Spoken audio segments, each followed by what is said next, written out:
depends on your soil and how you have to prepare for it. Also, some of the best practices I just want to touch on is I'm very particular over my tools, my gardening tools, especially when you're putting in the soil, because if you leave them over winter and don't clean them, you could transfer stuff from one garden to the next, and depending on what you're using. And I always are very conscious. I'm always conscious of the weather forecasts when I start ready to plant. I'm always looking ahead, look at what's predicted for the next couple of days, so I could plan out when I'm going to put things out. And like I also said, another good practice I have is buy good certified seed from a good certified company that their seed is good for your climate. I try to be as organic as possible, but now it's very, very difficult but you try your best to do it. And another thing is that I do grow a lot of seeds, but if I got a lot of seedlings that I don't need, my practice is to ask people, do they want them, so that I don't have to compost them. I try not to compost any seedlings if I know there's someone out there to do it, able to use it, and that's very important. And I share with people, and I give you just share this story. It just came to my head just then. Lorna, who was my wife, but she passed away. There was several years ago, two little kids came out from town who lived in town to visit her grandparents, and we had some potato seeds left over. So she called the Nan and Pop up, their Nan and Pop, and said, "Can you bring the girls down?" She said, "I got some potato seeds." She said, "We'll plant some in a bucket for them, and they could plant up by your house. So when they come out during the summer, they can."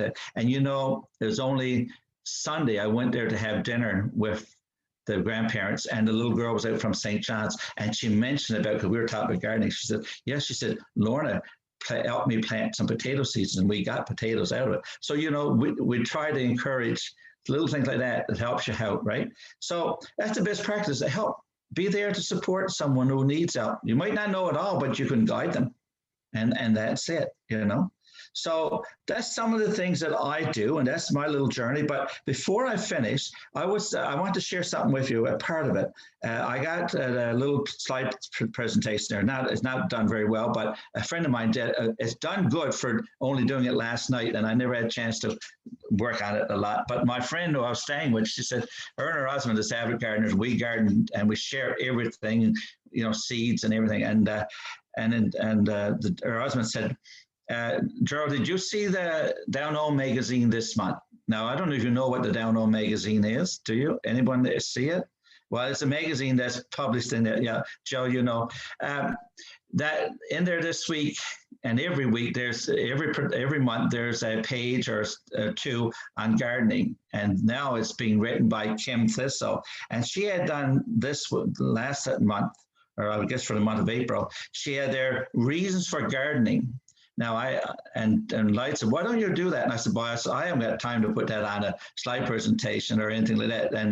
And his wife said, she said, "I'll go downstairs. She said, I'll put that together for you tonight before you go to bed." And she said, "Then you could share it with the crowd." So I picked out of 38 reasons. I don't know how many I picked out, but I like to share them with you. But before we go to that, I was online. I do a lot of research, like I said earlier. And online, there's a area there about talking about sowing seeds in relation to the biblical text. What I might do is I might send it to Marian, and she, if you want it, she can share it to you. I found it really interesting, and I think it would be worth just reading it and looking at seeds in you in relation to your faith journey and stuff like that. So anyway, Marian, can you let me share the screen to see if this will work? It's all ready, Gerald. Okay, so do you see it now? No. No, you don't see it? Okay, what's going on there? I don't. Okay, let me go back. Go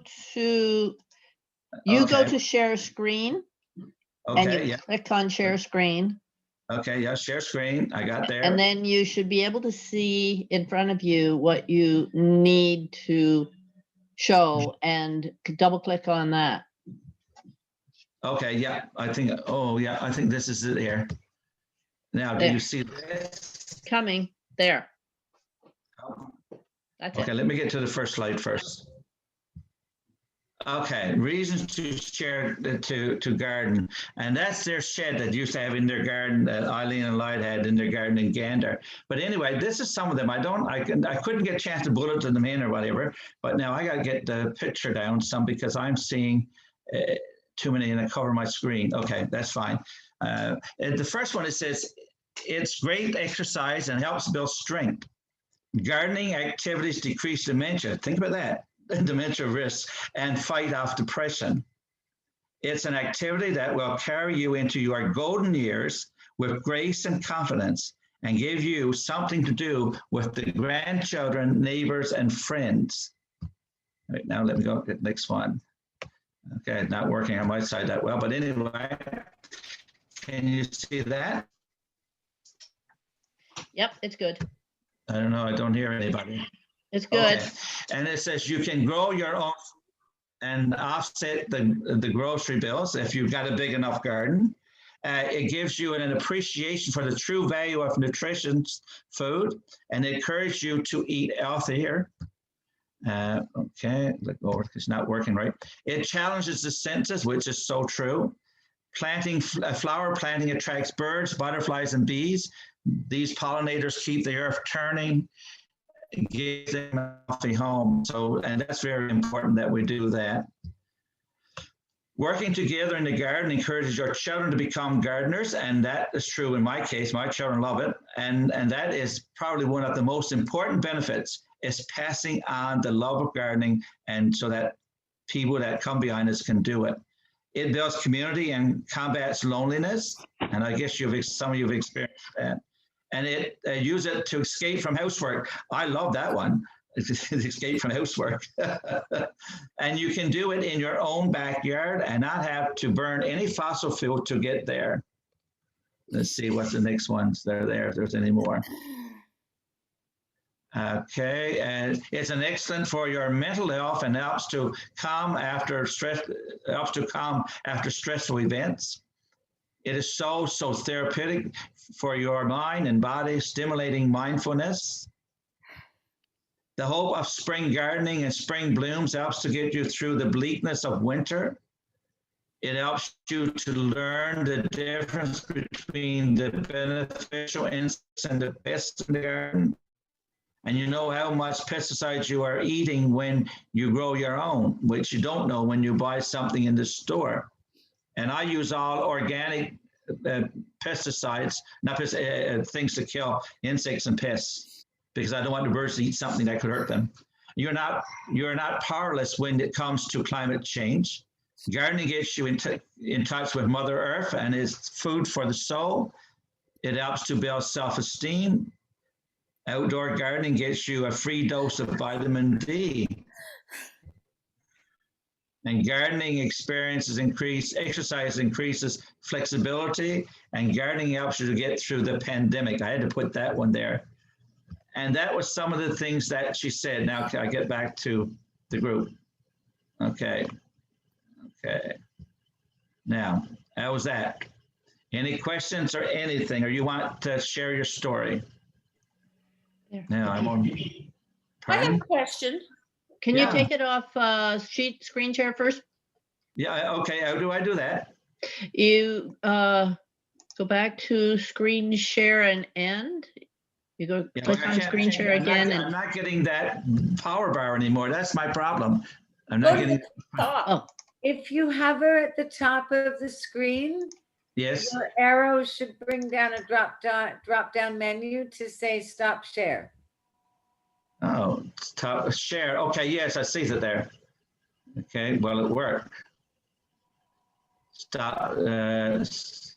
It doesn't say stop. It does stop share or anything. Okay, yeah. Wait, now stop share. I see that. Thank you, because I'm not used to this. Here, we're back to normal. As normal as we're going to be.